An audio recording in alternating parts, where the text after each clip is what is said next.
Hello everyone, welcome to eTDSprime.com. In this video, we will learn how to enable macros in eTDS Excel software. Let's start.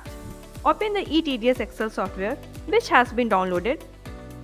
Extract the zip folder by right-click, click on Extract All, then click on Extract. Click on eTDS Excel software. Here you can see eTDS Excel blank template, step-by-step guide, read me first, sample files for your reference.